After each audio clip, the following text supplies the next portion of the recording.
வணக்கம். இன்னைக்கு நம்ம எத பத்தி பார்க்க போறோம்னு பார்த்தீங்கன்னா ஜாவாஸ்கிரிப்ட்ட நம்ம நேத்து இன்ட்ரோ வீடியோ பார்த்திருந்தோம். ஸோ அதோட கன்டினியூ கொஞ்சம் நம்ம பேசிக்ஸ் பத்தி தான் கவர் பண்ண போறோம். என்னென்ன நேத்து விட்டதுல என்னென்னதெல்லாம் மீதி உள்ளத நம்ம ஃபர்ஸ்ட் பேசிக்கா உள்ளத கவர் பண்ணிடலாம். Okay right. நம்ம நேத்து வீடியோல என்ன பார்த்திருந்தோம்னு பார்த்தீங்கன்னா, நம்ம ஜஸ்ட் சிம்பிளா ஒரு பட்டன் வச்சு அத கிளிக் பண்ணா டேட் அண்ட் டைம் ஷோ ஆகுற மாரி வச்சிருந்தோம். ஸோ நான் இப்ப இந்த இதுல என்ன சொல்றேன்னு பார்த்தீங்கன்னா, ஒரு கன்டென்ட் இருக்கு. அதோட கன்டென்ட்டயே நான் ஒரு பட்டன் வச்சு அந்த கன்டென்ட்டயே என்னால சேஞ்ச் பண்ண முடியும். ஸோ எப்படின்னு பார்த்தீங்கன்னா, ஃபர்ஸ்ட் நான் ஒரு பேராகிராஃப் டாக் வச்சிருக்கேன். ஸோ ஐடி குடுக்குறேன். ஸோ சும்மா டெமோன்ற மாரி குடுத்துடுறேன். இங்க அப்புறம் ஒரு பட்டன் வைக்கிறேன். ஸோ பட்டன்ல டிஃபால்ட்டா சப்மிட்ன்னு இருக்கும். ஸோ நம்ம டைப் ஆஃப் பட்டன்றத மாத்திடலாம். இங்க இதுக்கு ஒரு நேம் குடுக்கணும்ல. ஸோ கிளிக் மீ அப்படின்றத குடுத்துடுறேன். ஸோ நம்ம நெக்ஸ்ட் ஒரு ஆன் கிளிக் எழுதணும்ல. ஆன் கிளிக் எழுதிட்டு இங்க நான் என்ன பண்றேன்னா, document dot get element by ஐடிய குடுக்குறேன். ஸோ குடுத்துட்டு நான் என்ன பண்றேன்னா, டெமோன்றத அங்க குடுத்துடுறேன். ஸோ குடுத்துட்டு நான் இந்த டபுள் கோட்ஸ சாரி இங்க இந்த சிங்கிள் கோட்ஸ குளோஸ் பண்ணிடுறேன். இதுல இன்னொன்னு விஷயம் என்னன்னு பார்த்தீங்கன்னா, ஜாவாஸ்கிரிப்ட் எப்பவுமே double quotes and single quotes accept பண்ணிக்கும். நான் இங்க அதாவது நீங்க 2 இடத்துலயுமே டபுள் கோட்ஸ் குடுக்கக்கூடாது. இங்க இதுல சிங்கிள் கோட்ஸ் குடுக்குறீங்கன்னா, உள்ள டபுள் கோட்ஸ் குடுக்கலாம்.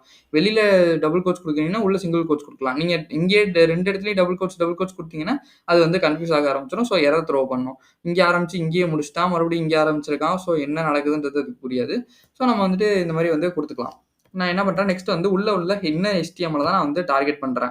இந்த இடத்துல சாரி இந்த இடத்துல நம்ம எதுவுமே குடுக்கவே இல்ல. நான் என்ன பண்றேன்னா, JS can change HTML content அப்படின்றத குடுக்குறேன். ஸோ நான் இங்க உள்ள இன்னர் HTMLல என்ன குடுக்குறேன்னு பார்த்தீங்கன்னு வச்சுக்கோங்களேன். இங்க நான் ஒரு இது குடுத்து, உள்ள எனக்கு டெக்ஸ்ட் நான் குடுக்கணும்ல. ஹலோ கோட் வித் அஸ்வின் அப்படின்ற மாரி குடுத்துக்கிறேன். ஸோ ஃபர்ஸ்ட் ப்ரௌசர்ல என்ன நடக்குதுன்றத ரெஃப்ரெஷ் பண்ணி பார்த்துடலாம். ஸோ ரெஃப்ரெஷ் பண்றேன். JS கேன் சேஞ்ச் HTML கன்டென்ட்னு இருந்துச்சு. அப்புறம் நம்ம ஒரு பட்டன் வச்சிருக்கோம். ஸோ பட்டன் வந்துருச்சு. நான் இப்ப இந்த பட்டன கிளிக் பண்ணோம்னா, இங்க என்ன நடக்குதுன்னு மட்டும் பாருங்க. பாத்தீங்களா? Hello code with Ashwin. எப்படி அந்த இன்னர் டெக்ஸ்ட்டே மாறுனுச்சு. இப்ப நானா மறுபடியும் ரெஃப்ரெஷ் பண்ணா அது பழைய ஸ்டேஜ்க்கு வந்துரும். பட் ஆனா என்னால இந்த உள்ள கன்டென்ட்டயே என்னால HTMLஆல சாரி ஜாவாஸ்கிரிப்ட்டால என்னால மாத்த முடியும். ஸோ நம்ம நெக்ஸ்ட் இன்னும் கொஞ்சம் எக்ஸாம்பிள்ஸ் வச்சு நம்ம பார்த்துடலாம்.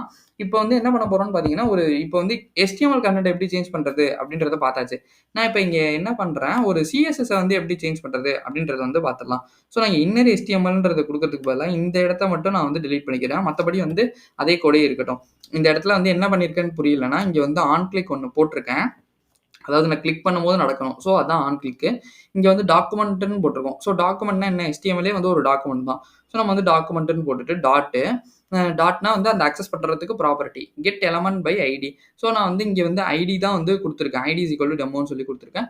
So get element by ID குடுத்து டெமோ. அதே மாரி நம்ம எப்பவுமே கிளாஸ் நேம், ஐடி இது எல்லாமே வெறும் ஸ்டைல் பண்றதுக்கு மட்டும் இல்ல. இந்த மாரி நம்ம அக்சஸ் பண்றதுக்கும் நம்ம இத யூஸ் பண்ணுவோம். ஸோ பார்த்து கரெக்ட்டா கேர்ஃபுல்லா யூஸ் பண்ணுங்க. ஸோ அதே மாரி குடுத்துட்டேன். இது எல்லாமே வந்துருச்சு. இந்த இடத்துல நான் இன்னர் HTMLக்கு பதிலா மறுபடியும் டாட் போட்டு ஸ்டைல் குடுக்குறேன். ஸோ ஸ்டைல் எனக்கு என்ன வேணும்? சும்மா ஒரு ஃபாண்ட் சைஸ மட்டும் நான் ஏத்தி பார்க்குறேன். ஸோ ஃபாண்ட் சைஸ் ஒரு 35 px இருக்கலாம் அப்படின்ற மாரி நான் குடுக்குறேன். ஸோ 35 px அப்படின்றத குடுத்துடுறேன். ஸோ இப்போ இந்த கன்டென்ட் 35 pxக்கு சேஞ்ச் ஆயிடும். ஸோ ரெஃப்ரெஷ் பண்றேன். இப்போ நான் இங்க கிளிக் பண்றேன். பார்த்தீங்களா? அந்த சேஞ்ச் மாறிடுச்சு. JS can change. மறுபடியும் நான் கிளிக் பண்ணனா ஒண்ணும் நடக்காது. ஏன்னா நம்ம ஒரு கிளிக் தான் ஆன் கிளிக் தான் குடுத்துருக்கோம். மத்ததுக்கு நம்ம எதுவுமே திருப்பி அத எதுவும் பண்ணல. ஸோ நம்ம ரெஃப்ரெஷ் பண்ணனா மறுபடியும் ஓல்டு ஸ்டேஜ்க்கு போயிடும். நான் இப்ப கிளிக் பண்ணேன்னா மறுபடியும் அந்த ஃபாண்ட் சைஸ் ஏறி வர ஆரம்பிச்சுரும். ஸோ இந்த மாரி நம்ம CSSயும் நம்ம ஜாவாஸ்கிரிப்ட்ல கண்ட்ரோல் பண்ணலாம். இதே மாரி இன்னும் கூட நெறைய ப்ராப்பர்ட்டீஸ் இருக்கு. நம்ம இத ஹைட் கூட பண்ணலாம். ஸோ நான் இப்ப இந்த இடத்துல டாட் ஸ்டைல், டாட் ஃபாண்ட் சைஸ்லாம் போடுறேன்ல.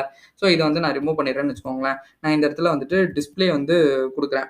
ஸோ டிஸ்ப்ளே எனக்கு என்னவா இருக்கணும் அப்படின்னு பார்த்தீங்கன்னா, நன்னா இருக்கணும். ஸோ நன். இப்ப நான் இத கிளிக் பண்ணோனே அந்த எலிமெண்ட் இதுவாயிடும் பாருங்களேன். ஸோ கிளிக் மீன்றது குடுக்குறேன்.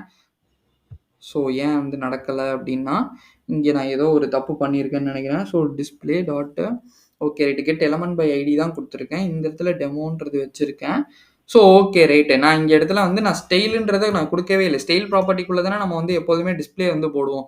ஸோ நான் அத விட்டுட்டு வெறும் டாட் டிஸ்ப்ளேன்னு மட்டும் போட்டதுனால இந்த இடத்துல அது வரல. So dot style, dot display போட்டு நம்ம இப்ப நன் குடுத்தோம்னு வச்சுக்கோங்களேன். இப்ப போய் ரெஃப்ரெஷ் பண்றேன். ஸோ இப்ப நான் இங்க கிளிக் பண்றேன். ஸோ பார்த்தீங்கன்னா, அந்த கன்டென்ட் உள்ள எதுவுமே இல்லாம அது போயிடுச்சு. ஸோ இந்த மாரி நம்ம மறுபடியும் நான் இப்ப கிளிக் பண்ணேன்னா மறுபடியும் வராது. ஸோ நான் இப்போ ரெஃப்ரெஷ் பண்ணுறேன். மறுபடியும் வந்து அந்த இது கன்டென்ட் வந்து வர ஆரம்பிச்சிருச்சு. இதே மாரி நம்ம இப்போ ஷோ பண்ணணும் அப்படின்னு நினச்சோம்னா, ஷோ பண்ணுறதுக்கும் நம்ம வந்து இது பண்ணலாம்.